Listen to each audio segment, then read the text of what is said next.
शिवाजी वाबळे, राहणार उमरा, तालुका, जिल्हा हिंगोली. कणका गावामध्ये मी आलेला आहे आणि इथं आपण एका शेतकऱ्याला मल्टीप्लायर दिलेलं आहे. तर त्यांना नेमके तुरीवर काय रिझल्ट आले हे त्यांच्या मुखातून जाणून घेऊ. मामा, तुमचं सर्वप्रथम नाव सांगा. वसंत वामनराव शिंदे. शिंदे. गाव?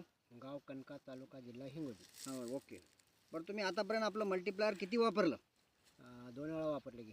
2 वेळा फवारणी केली? हो, 2 वेळा फवारणी केली. बरं, तर तुम्हाला नेमके याचे काय फायदे वाटले दुसऱ्या इतर कंपन्यांच्या औषधापेक्षा? आपल्या औषधामध्ये नेमकं काय वाटलं तुम्हाला? आपल्या औषधामध्ये म्हणजे एकतर झाडावर हिरवापणा आणि माल जास्त. माल बघू शकता तुम्ही. हो, आज कोरडवाहू तूर असून एकदम तूर आहे. लवून पडलेली, एकदम चांगल्या प्रकारे माल आहे. सगळीकडे फिरवून दाखव. लोकांना पाण्याच्या तुरीला पण माल नाही आहे असा. हां, बरोबर. तर मल्टीप्लायर वापरून तुम्ही एकदम खुश आहात का? हो, एकदम खुश आहे. आणि शेजाऱ्याची तूर कोरडवाहू असून आणि शेजाऱ्याची आपल्या तुरीत कोरड- काही फरक जाणवते? हो, भरपूर फरक आहे. त्यांच्या याच्यात फुलं बघा, आपल्या याच्यात माल बघा कसा आहे ते.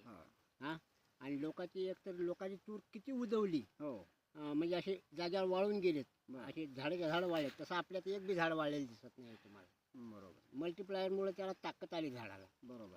बरोबर. बाकी शेतकऱ्याला आपण माहिती आहे जे समाधानी वाटले हो, हो, सांगू हो. शकता? सांगू शकतो दुसऱ्या ना. शेतकऱ्यांना तुम्ही काय सांगू शकता नेमकं? मी सांगू शकतो ना, बाबा वापरा तुम्ही, हे औषध लय चांगलं आहे. मी स्वतः वापरून बघितले म्हणून मी माझा अनुभव देतो. मी सांगतो.